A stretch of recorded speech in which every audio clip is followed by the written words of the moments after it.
producing missiles and other secret scientific projects to thwart the evil group of spies that are trying to take over the world. And he has a Hindu friend named Chada. That's all I know. And what do you study, Anthony? I study Buddhism. Yes, that's the connection. That is the connection. That is the connection. I would like to say a little bit about how John became famous, if I may, because that is the title of the play. So, John, please step away from the microphone. I've been thinking today about,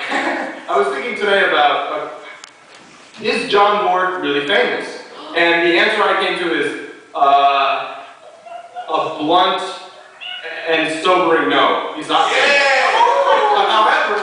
However, what John is so much more important than famous. And then I started thinking about why he would have an event like this that celebrated how he was famous or how he became famous when he isn't really famous. And it's, I think what I told is false hubris that disguises modesty. So that he doesn't have to talk about all the wonderful things that he actually is. He can talk about how he's famous even though he isn't famous. And then I thought, from my studies of Buddhism, I thought of an analogy or a simile that's used in Buddhist discourse to explain how the Buddha brings people to enlightenment. And I thought that this was very telling for John's influence on my life, and I think the other artists who he is encouraged and supported and been amused for all these years. And this is a very quick simile, and then I'll be done. And John, you can ask me the questions from the end of Inside the Actor's Studio, and then the interview will be over. So this comes from the Lotus Sutra, and it's a simile that explains why the Buddha tells, well, other similes. And it's the simile of a house on fire. The Buddha says, there's a house that's on fire, and a father comes home, and he sees his children playing with toys in the living room.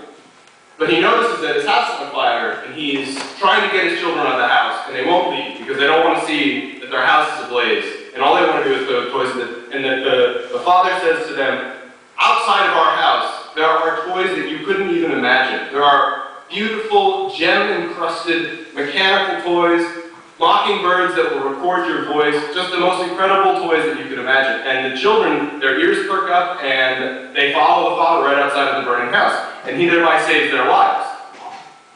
And this is a simile for enlightenment, but I think with John Borick, he's come into our lives, and they're all on fire, and we don't want to realize it. And he's shown us toys and amazing, immaculate heights outside of our burning houses, and led us all